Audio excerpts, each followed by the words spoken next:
जय सदाशिव। इस वीडियो में शिव जी, विष्णु जी और नारद मुनि जी से जुड़ी हुई कथा हमें ये शिक्षा देती है कि यदि कोई हमें निस्वार्थ सलाह देता है, अपना परामर्श देता है, तो हमें उसके परामर्श पर विचार अवश्य ही करना चाहिए, अन्यथा हम परेशानियों में घिर सकते हैं। तो एक बार की बात है कि नारद मुनि ने कामदेव को पराजित कर दिया, तो इस बात का उन्हें घमंड हो गया। इसके बाद नारद जी जहां भी जाते वहां अपनी तारीफ करने लगते। ऐसे ही एक दिन वे शिव जी के पास पहुंच गए। नारद जी ने शिव जी के सामने अपनी प्रशंसा करना शुरू कर दिया। अब नारद मुनि से पहले शिव जी भी कामदेव को भस्म कर चुके थे, लेकिन इसके लिए शिव जी ने क्रोध किया था। क्रोध में आकर कामदेव को भस्म किया था। नारद मुनि ने शिव जी से कहा कि मैंने भी कामदेव को जीत लिया है, लेकिन इसके लिए मैंने गुस्सा नहीं किया है।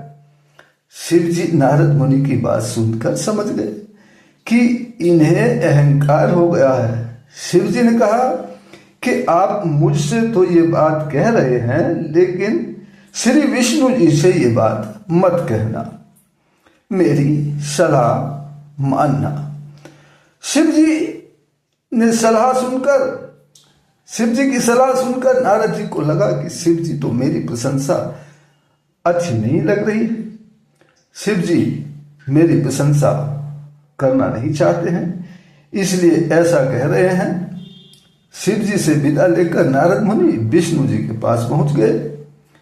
शिव जी की सलाह को अनदेखा करते हुए नारद मुनि ने विष्णु जी के सामने भी अपनी तारीफ करनी शुरू कर दी। अब विष्णु जी के सामने जब नारद मुनि ने अहंकार दिखाया, तो विष्णु जी ने तय कर लिया कि नारद मुनि जी मेरे परम भक्त हैं और इनके घमंड करना इनके हित में नहीं है, तो मुझे इनको बचाना अवश्य ही होगा। इनके हित में जो होगा वो अच्छा करना अवश्य ही होगा। इसके बाद विष्णु जी ने अपनी माया रच दी। अब नारद मुनि विष्णु जी के यहाँ से लौट रहे थे, तो उन्हें रास्ते में एक सुंदर राज्य दिखा दिया। वे उस राज्य में पहुंचे तो वहां देखा कि एक राजकुमारी का स्वयंवर हो रहा है। राजकुमारी बहुत सुंदर थी। उसे देखकर नारद जी मोहित हो गए और तुरंत ही विष्णु जी के पास पहुंच गए। नारद मुनि ने विष्णु जी से कहा कि आप मुझे सुंदर रूप दे दीजिए, ताकि मैं उस स्वयंवर में जाऊं और वह राजकुमारी मुझे अपना वर चुन ले। मैं उससे विवाह करना चाहता हूं। विष्णु जी ने नारद जी से कहा कि मैं वही करूंगा जो आपके लिए अच्छा होगा। इसके बाद नारद मुनि उस स्वयंवर में पहुंच गए। विष्णु जी ने नारद मुनि को बंदर यानी बानर का मुख दे दिया। स्वयंवर में नारद मुनि पहुंचे तो वहां बंदर जैसे मुख की वजह से उनका बहुत अपमान हुआ। सभी लोग स्वयंवर में आए राजा महाराजा देवी देवता उन पर हंसे। अब गुस्से में आकर नारद मुनि ने विष्णु जी को श्राप दे दिया। लेकिन जब उनका मन शांत हुआ तो उन्हें पूरी बात समझ में आ गई। जब नारद का घमंड टूटा तो उन्होंने भगवान विष्णु से क्षमा मांगी।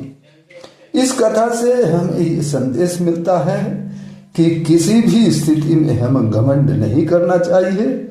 अगर कोई व्यक्ति सही सलाह दे रहा है, उसकी सलाह निस्वार्थ हमारे हित में है, तो हमें उस पर जरूर विचार करना चाहिए, हो सके तो अमल करना चाहिए, वरना हमारे साथ समस्याएं बढ़ सकती हैं। परम पिता परमात्मा की कृपा, सदाशिव की कृपा हम सभी पर बनी रहे, इसी प्रार्थना के साथ फिर मिलते हैं अगली वीडियो में। तब तक के लिए जय सदाशिव।